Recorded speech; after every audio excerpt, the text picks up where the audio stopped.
Hello అండి అందరికీ welcome back to మహవి vlogs. అందరూ ఎలా ఉన్నారు? బాగున్నారా? నా ముందు వీడియో మీరు చూసుంటే కనుక మా రెండో బావ వాళ్ళ ఫ్యామిలీ కూడా ఇంకా పండగకి అందరూ ఇంటికి వచ్చేసారని చెప్పాను కదా. ఇంకా మా పెద్ద బావ వాళ్ళ ఫ్యామిలీ కూడా వచ్చేసారు. సో ఇంకా అందరూ వచ్చిన తర్వాత అందరం కలిసి చిన్న తిరుపతి వెళ్ళాము. మేమందరం పెద్దవాళ్ళమే 8 మెంబర్స్ ఉంటాము. ఇంకా ముగ్గురు చిన్నపిల్లలు. సో మా అందరికీ కలిపి ఒక చిన్న టెంపో వ్యాన్ మాట్లాడుకున్నాము. పికప్ అండ్ డ్రాప్కి టెంపో వాళ్ళు అయితే ఒక 5000 ఛార్జ్ చేశారు మా దగ్గర. అండ్ అది పెద్దగా పెళ్ళిళ్ళ సీజన్ కాదు కాబట్టి కొంచెం పర్వాలేదు, పెద్ద రష్ కూడా లేరనమాట. మేము ఇంటి దగ్గర 8ంటికి స్టార్ట్ అయ్యాము. అందరం లెగాలి, చిన్నపిల్లలు కూడా ఉన్నారు కాబట్టి అందరం ఇంకా రెడీ అయ్యి స్టార్ట్ అయ్యేసరికి 8 అయింది. ఇంకా చిన్న తిరుపతి రీచ్ అయ్యేసరికి అయితే 10:15 అయింది. ముందు వెళ్ళగానే దర్శనం లైన్లోకి అయితే వెళ్ళిపోయాము. అంతకన్నా ముందే ఇక్కడ ఫోన్స్ పెట్టేయాలన్నమాట. సో అందుకని ఇంకా తర్వాత నేను పెద్దగా షూట్ చేయలేదు. ఇదంతా కూడా దర్శనం అయిపోయి ఇంకా బయటకు వచ్చిన తర్వాత షూట్ చేసిన వీడియో. దర్శనం అయితే చాలా ఫాస్ట్గానే అయిపోయింది. ఇందాక చెప్పాను కదా, ఎక్కువగా రద్దీ లేదనమాట, తక్కువగానే ఉంది కాబట్టి ఫాస్ట్గానే అయిపోయింది. ఇంక ఇది వచ్చేసి కొత్తగా కట్టిన మండపం. చిన్న తిరుపతిలో ఎక్కువగా పెళ్ళిళ్ళు, అక్షరాభ్యాసాలు, అన్నప్రాసనలు అన్నీ జరుగుతాయి కదా, అందరికీ తెలిసిందే. సో దానికోసమని చెప్పి ఎక్స్ట్రాగా ఇంతకు ముందు ఉన్న మండపం అదిగోండి, ఇది పాత మండపం, దాని ఎదురుగుండానే కొత్తగా కట్టారు ఈ మండపం. ఇది కట్టిన తర్వాత ఎంతమంది వచ్చారో తెలియదు కానీ నేనైతే ఇది కట్టిన తర్వాత చిన్న తిరుపతి రావడం ఇదే ఫస్ట్ టైం. సో ఇంకా ఓపెన్ చేయలేనట్టుంది ఎవరో ఇక్కడ, ఇంకా బుకింగ్స్కి గట్టా ఇవ్వలేదేమో. చాలా కొత్తగా నీట్గా ఉంది, ఎప్పటికప్పుడు క్లీన్ చేసి పెడుతున్నారు కానీ ఇంకా అయితే ఓపెన్ చేయలేదు అనుకుంటా.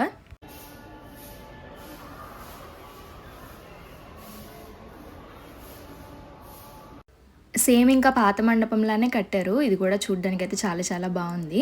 దేవుడి దర్శనం అయితే చాలా చాలా బాగా జరిగింది. దర్శనం లైన్లోంచి బయటకు వచ్చేటప్పుడు ఫ్రీగా ప్రసాదం ఇస్తారు కదా, లడ్డు కానీ చక్కెర పొంగల్ కానీ ఏదోటి ఇస్తారు కదా. ఆ ప్రసాదం అయితే లైన్లో బయటకు వచ్చేటప్పుడు ఇవ్వట్లేదు. ఇంకా టోటల్గా బయటకు వచ్చేసిన తర్వాత కొబ్బరికాయలు కొడతారు కదా, ఆ ప్లేస్ దగ్గర అయితే ప్రసాదాలు ఇస్తున్నారు. మనం కొనుక్కునే ప్రసాదాలు కాదండి, క్యూ లైన్లో ఇస్తారు కదా, ఆ ప్రసాదం గురించి చెప్తున్నాను. అదైతే కొబ్బరికాయలు కొట్టే ప్లేస్ దగ్గర ఇస్తున్నారు. సో ఇంకా అదే ఒక పక్కన ఆ ప్లేస్లోనే కొత్తగా కట్టినట్టున్నారు. ఇవైతే ఎంత బాగున్నాయో, గోడంతా విష్ణుమూర్తిని నింపేశారు. ఎంత బాగుందో అసలు చూస్తే. పద్మనాభ స్వామి అవతారం ఒకటి, తులాభారం ఒకటి, ఇక్కడ మహావిష్ణు అవతారం, ఈ 3 ఇక్కడ గోడ మీద రిప్రజెంట్ చేశారు. ఇంక అందరూ ఇక్కడ చక్కగా ఫొటోస్ అవి తీసుకుంటున్నారు. వాల్ అయితే నిజంగా చూడడానికి చాలా చాలా బాగుంది.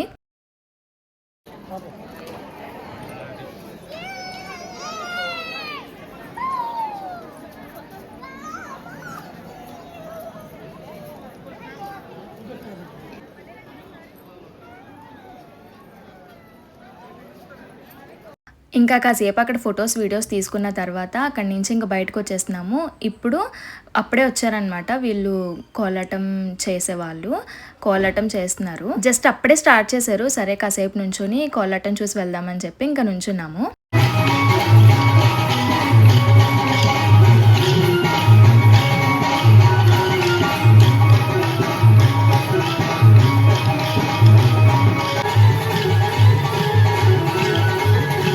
ఇంకా అలా కాసేపు కోలాటం దగ్గర కూడా నుంచొని కోలాటం చూసాము. చాలా చాలా బాగా చేశారు వాళ్ళు కోలాటం.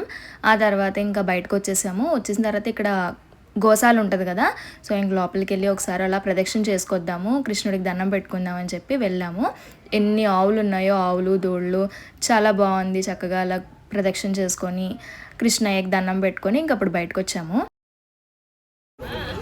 దేవుడి దర్శనం చేసుకున్నావా? బాగుందా? పులిహోర తిన్న, మరి ఎలా ఉంది? తిన్నావా? అసలు తినకుండా చెప్తున్నావా? తిన్నావా? బాగుందా? Okay, very good. మీరు నా లాస్ట్ వీడియో చూస్తే కనుక నిష్దాకి మాన్వితాకి నెక్ పీస్ సెట్లు తెచ్చాను కదా, మా మాన్విత పెట్టుకున్న నెక్ పీస్ సెట్ అందులో ఒకటి అనమాట. నేను వీడియో తీయలేకపోయినా అట్లీస్ట్ ఆ రోజు అది వేసుకుంది, వాళ్ళ అమ్మ చక్కగా దానికి వేసింది. సో చూపించడానికి అదైనా ఉంది. గుడి నుంచి టోటల్గా బయటకు వచ్చేసిన తర్వాత రోడ్ క్రాస్ చేస్తే ఇక్కడ మనకి మనం కొనుక్కొని తినే ప్రసాదాలన్నీ ఇక్కడ అమ్ముతారు. పులిహార కానీ, చక్కెర పొంగల్ కానీ, ఇలాంటివన్నీ ఇక్కడ అమ్ముతారు. చక్కగా అక్కడే ప్లేస్ ఉంటుంది, హ్యాపీగా అక్కడే కూర్చొని తినచ్చు కూడా. సో మేము ఇంకా ఇక్కడ చక్కగా పులిహార తీసుకుని అందరం తిన్నాము.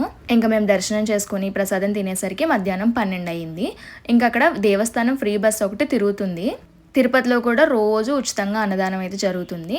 సో ఇంకా అన్నప్రసాదం తిందామని చెప్పేసి మేము ఆ బస్సు ఎక్కాము. ఈ బస్సు ఏంటంటే టెంపుల్ దగ్గర పికప్ చేసుకుని అన్నప్రసాదం ఎక్కడైతే పెడుతున్నారో అక్కడ డ్రాప్ చేసేస్తుంది. అక్కడ మళ్ళీ భోజనం చేసిన తర్వాత బయట బస్సు ఉంటుంది. ఆ బస్సు ఎక్కితే మళ్ళీ మనల్ని టెంపుల్ ముందు దించేస్తారు. ఇదే అనమాట దేవస్థానం ఫ్రీ బస్సు.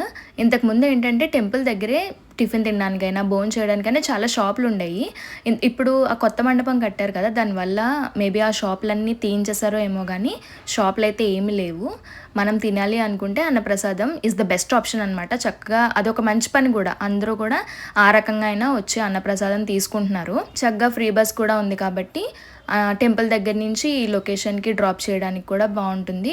మళ్ళీ తీసుకెళ్ళి టెంపుల్ దగ్గర దింపేస్తారు కాబట్టి ప్రాబ్లం ఉండదు. మేము కొంచెం ఎర్లీగా వచ్చాము. మేము తినేసరికి ఇంకా మిగతా హాల్ ఫుల్ అంతా నిండిపోయింది. చాలా మంది చక్కగా వచ్చి తింటున్నారు. అలా మేము అన్నప్రసాదం తీసుకొని మళ్ళీ తిరిగి మా ఇంటికి అయితే వెళ్ళిపోయాము. ఇది చాలా చాలా చిన్న వీడియో అండి. మేము జస్ట్ చిన్న తిరుపతి వెళ్ళింది మాత్రమే మీతో షేర్ చేసుకున్నా. ఇంకా నెక్స్ట్ డే నుంచి పండగ అనమాట. సో అవి తర్వాత పెడతాను. సో అంతేనండి వీడియో మీకు నచ్చితే కనుక లైక్ చేయండి, సబ్స్క్రైబ్ కూడా చేసుకోండి. ఇంకా మంచి వీడియోతో మళ్ళీ కలుద్దాం. బాయ్.